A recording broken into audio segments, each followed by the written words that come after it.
Hi, so this is my brother Connor. Hi. So Connor, what I'm doing is I'm gonna be saying two quotes to you, and then after each quote, I'm gonna have a set of like 4 to 5 questions, and it's just basically gonna be asking your thoughts and opinions on what this quote kind of means. Okay. Okay. So the first one here, it was said by a famous philosopher, Jean-Jacques Rousseau, and he stated that everything is good as it comes from the hands of the maker of the world, but degenerates once it gets into the hands of man. So, what does that quote mean? That means everything that now that we touch, like this generation, we seem to affect. We make it worse because we don't care for it anymore, or Don't cover your mouth. yeah. Okay. So here's my first question. Why is it good to be part of a society? Because this man, Jean-Jacques Rousseau, stated that he says that people are inherently good. They're good people, but human societies create us and drive us to be bad people and be destructive. Mm-hmm. So is it good to be part of a society? Yeah, I'd say so. It's just this, what society is good to be part of. That's it. It's like a friend group. Yeah. You have a good group or you have a bad group. You just gotta choose. Why is it good to be part of it, like a group of friends or people? Builds your character, I guess.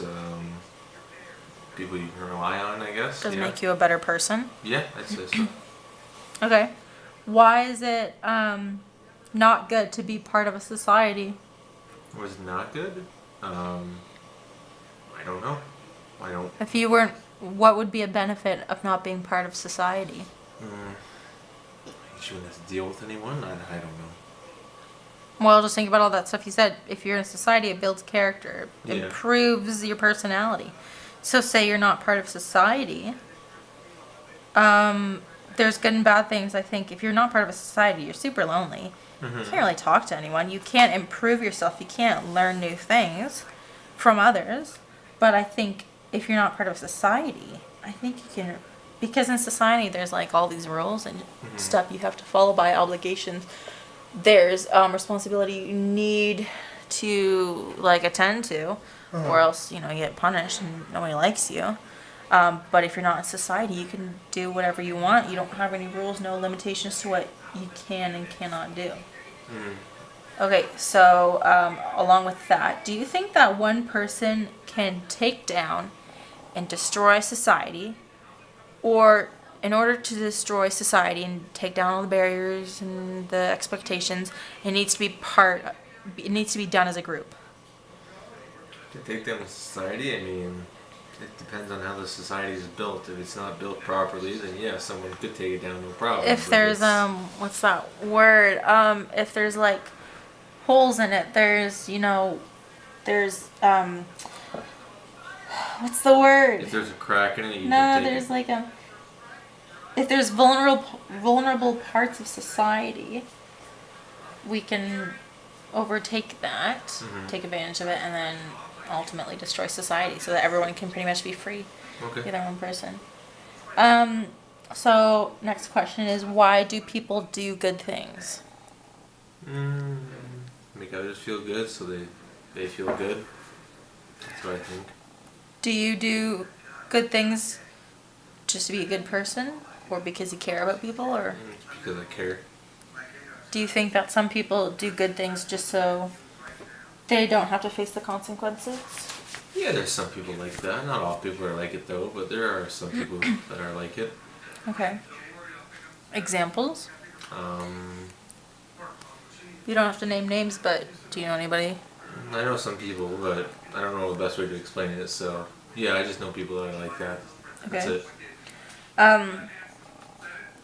Okay, so in contrast to good, what is the difference between evil and bad? And is evil real? Or is it just like people are exaggerating? No, I'd say evil can be real. Like you're talking about like good and bad. Is that basically? Well, there's good and bad, and then there's evil. Oh, so evil. As in, So first, like, what's the difference? The worst. Yeah. What's the difference between good, bad, and evil? Sorry. Bad and evil. Bad is what's. Oh, what would be bad? like a hit and run. You know, you crash into someone and That's just bad? that's just Okay, yeah, that's that is bad. just It's bad. not good, but I mean, it's bad to be considered bad.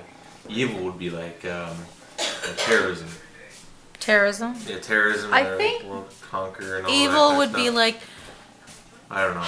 it's to the extreme where you want to take over, like, you want to take over huge groups of people. You want Yeah. to, like, I feel like evil would be like you want to change people. Like, At terror. anyone's expense. Yes, thank you, Kelly. So evil is real, like you said. What are examples of something evil? Something truly evil? I think being evil also means like you have no true good moral values. Like evil would be like killing your own baby. Like Yeah, that'd be evil. Like sacrifices, like that'd be evil, yeah. so some parts in the Bible that do that. It's Like something just truly awful. Yeah. There's a Bible reference, but I can't remember the one. Mm-hmm. He sacrificed. God asked him to sacrifice his son, and it was kind of. Oh, Abraham, Isaac and Abraham. Yeah, he didn't do it, of course, but it was just showing how close he was. He could have been like, would that be considered evil?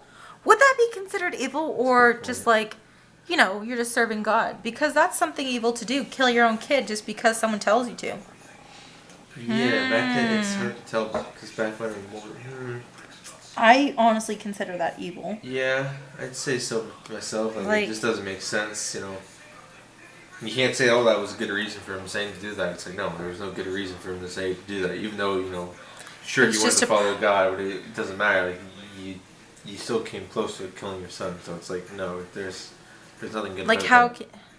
I get that it was just trying to prove that like he truly believes in God. Whatever God says, he trusts him so much. But it's like you've never met the guy. Yeah. Anyways, so this is my last question here.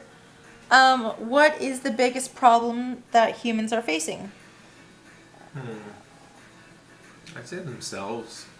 Ooh, interesting. Everybody's got a problem with everybody else, but it's like, really, what if it's just themselves that is the big problem?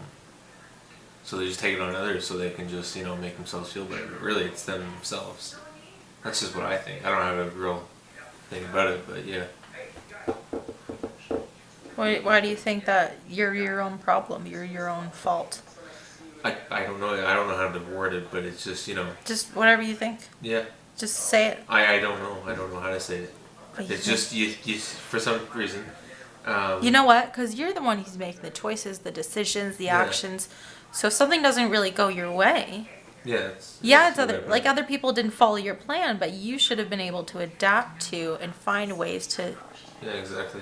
get to your goal to be successful. Yeah.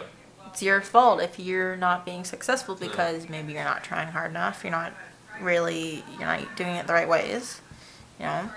So my next question was, who's to blame for the problem humans are facing? But you said it.